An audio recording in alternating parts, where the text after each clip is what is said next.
Greetings, brothers and sisters.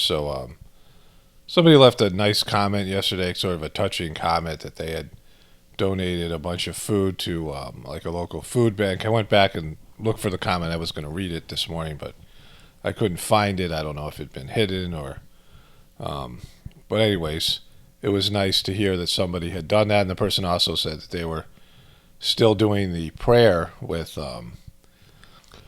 The prayer for my daughter Anna, and it was just it was moving, and I know that many of you are doing that with me. We're praying every night at 9 o'clock, and I'll talk about the prayer in just a moment. So this is a part of the heartfulness practice that just that Daji revealed, I don't know, like a month ago. And the last 2 days you're supposed to feed the poor, feed hungry people. And I'm not able to access a food bank or, like a soup kitchen or something like that.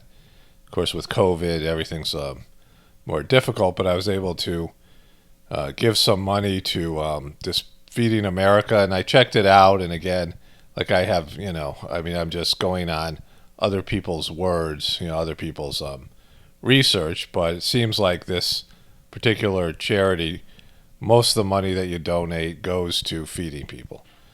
One of the problems with charities, oftentimes they're scams, but this seems to be something where like 90% of the money, 90-some% of the money actually goes to feeding people.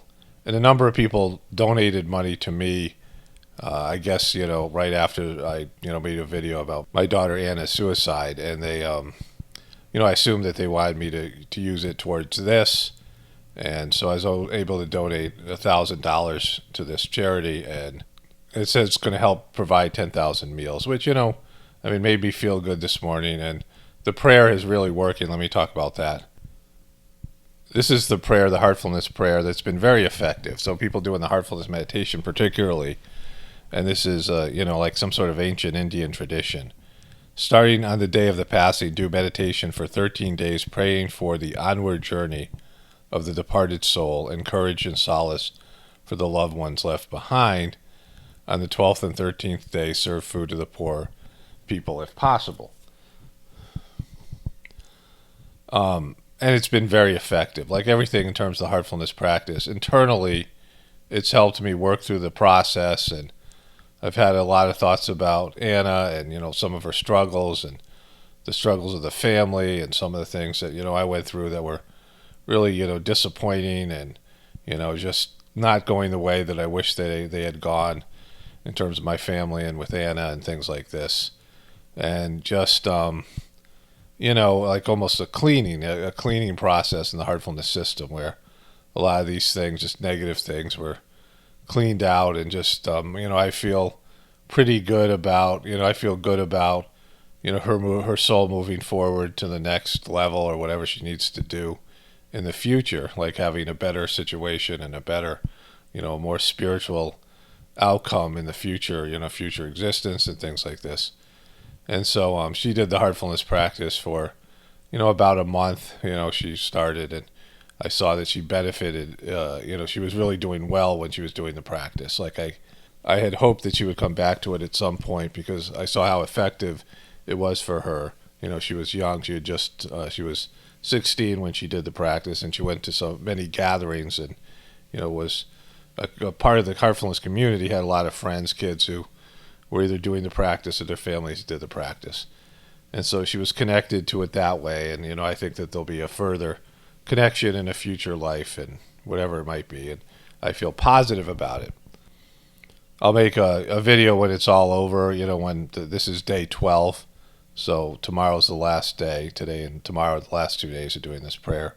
And, it's definitely helped me go through it. And I feel, just more positive about everything, which is, I guess, what you want, because, there's such negativity associated with death and, loss. I mean, you think about it as a loss, and, it is, especially when it's a child, somebody younger than you, one of your kids and things like this.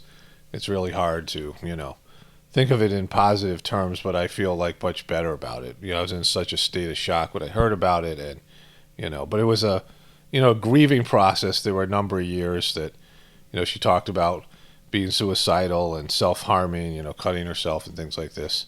And I lived with that with my ex as well.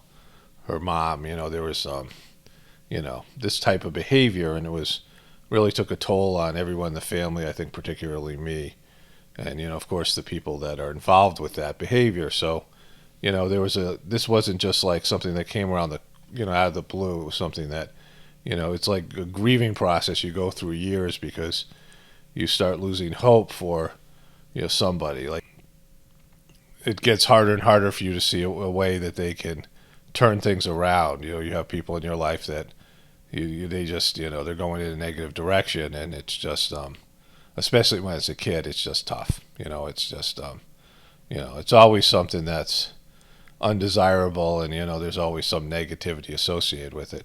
Whenever I think about it, I just get bummed out. It's just it's hard to make something positive of it. But like I always say, God has a plan, and being grateful is the key component to that, unlocking God's plan, and seeing the bigger picture of things. And this prayer and this process is helped me to start to accept and bring gratitude to the situation.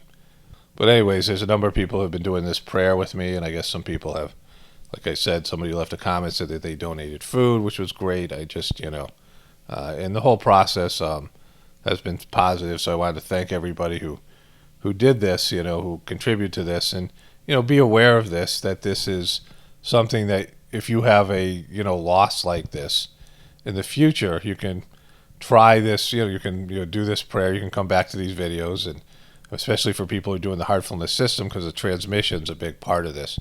The transmission you receive in the heartfulness system, is such a blessing, and it makes everything dynamic. It brings divine energy into the situation. And so there's a consciousness, there's an energy there. But for people who are, who suffer a loss in the future, like I can't imagine not having this. Like, if this thing just, Kamlesh talked about this in a video, in a Kamlesh Patel, the president and master of the heartfulness system, talked about this process like a month ago. Like, it was just very recent.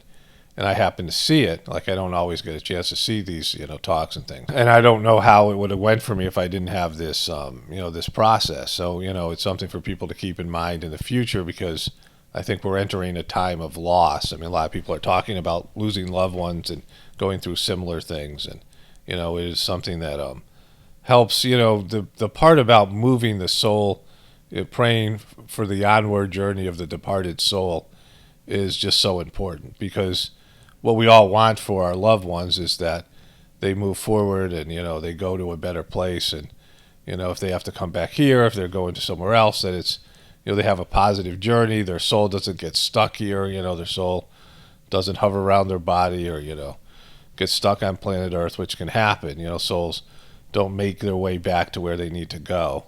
I mean, that's where people talk about ghosts and these types of things. And so to have, the ability to help the soul, help guide the soul back to where it needs to go is really important. And so, when there's a lot of, like, just, whatever, mental illness, or there's a lot of, like, just depression and sadness and negativity surrounded a person when they die, when they're in a, negative state, then that can, like, carry over. The soul can get stuck or whatever it might be. So, I want to thank people who participate in this, and this is, an example of something that's been very successful, and people might want to keep this in mind, and remember that, bookmark these videos so you can find this text in the future, and this is something that people can do to help them, work through the grieving process and bring God into it. Like, this is the important part, like bringing God into it, and then, working on a soul level for the soul to move forward, in an etheric level to where it needs to go. Only spirituality will save this world. It's Paul Romano, definitely reporting from the Apocalypse and the Ascension. Everyone have a blessed day and be grateful.